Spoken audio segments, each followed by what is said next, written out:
It is a commonly accepted fact in the Church that the age appointed by the Lord to ordain a deacon is the age of 12. Their formal duties, unique to their office and practice, are to pass the sacrament and to collect fast offerings.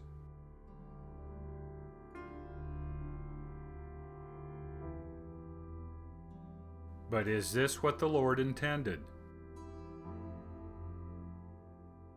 The fact is that the Scriptures paint an entirely different picture. In a revelation to the saints at the organization of the Church, the Lord instructs deacons to warn, expound, exhort, and teach, and invite all to come unto Christ. But what does this mean? The Lord does not waste words, nor does he dictate nebulous revelations devoid of context. In other words, the mandate for deacons to teach and invite to come to Christ cannot be fulfilled in the Church under any ecclesiastical context. It must be performed within the specific sphere the Lord intended. What then is that sphere?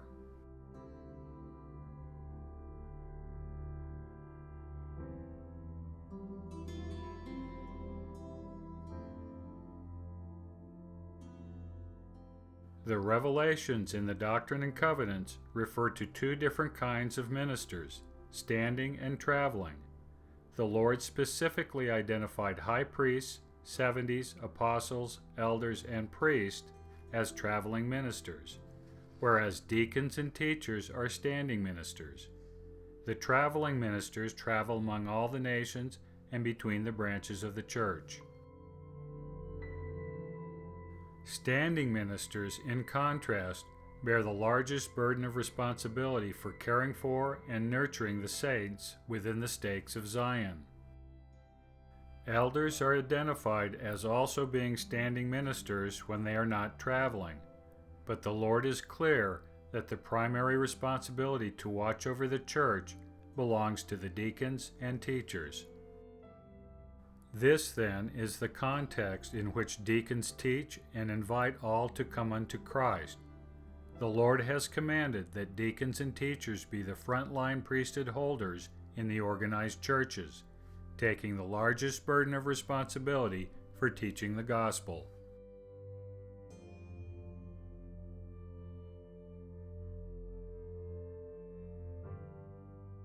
Teaching deacons' quorum lessons does not fulfill the requirement of serving as a standing minister and watching over the church. Besides, the instruction of a teacher's quorum is reserved for the president of the quorum and not its members.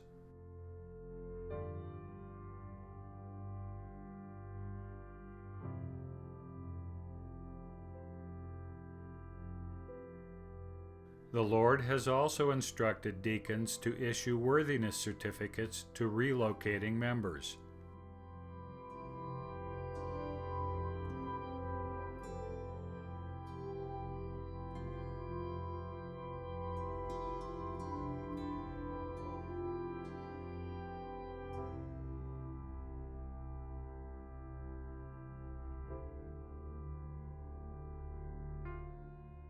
This is significant, for it implies that deacons need to be aware of the worthiness standing of any and every member within their jurisdiction.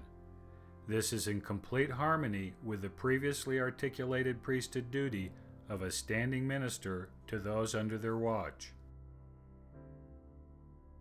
Like all priesthood officers in the church, the deacons are to be instructed in the school of the prophets.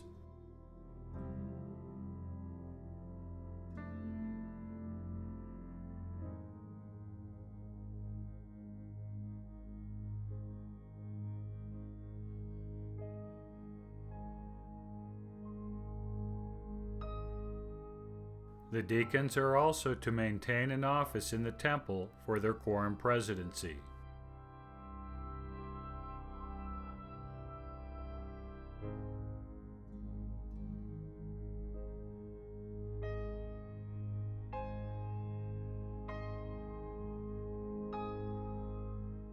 The Lord makes it very clear that the deacons are prohibited from administering the sacrament. Since administering the sacrament includes breaking the bread, blessing the bread, and passing the bread, they should not be passing the sacrament. Deacons are also prohibited from laying on hands.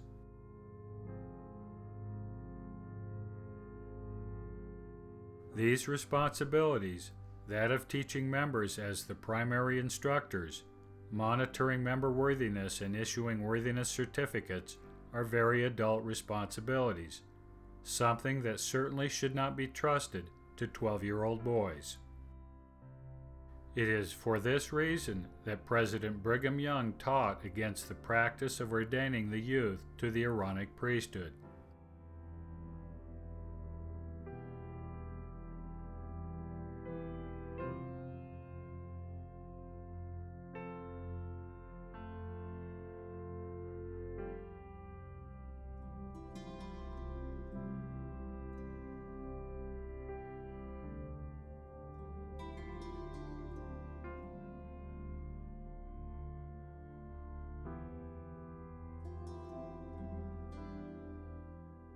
It is important to note that to qualify to be a deacon, according to President Young, it is not even enough to be an adult. One has to have experience as a father and husband. Taken within the context of how the Church manages the Aaronic priesthood, this statement from Brigham Young is damning. Brigham Young essentially condemns the Church for ordaining the ignorant to do the duty of the family man. Brigham Young censures the Church for ordaining boys to the office of deacon.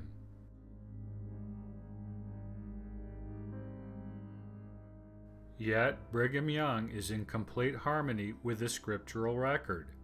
The duties are truly adult duties, and the duties that Brigham Young happens to mention fit within the rubric of standing minister. It should come as no surprise that Brigham Young's guidance to ordain only men with families to the office of deacon was repeated by the Apostle Paul to the saints of that dispensation.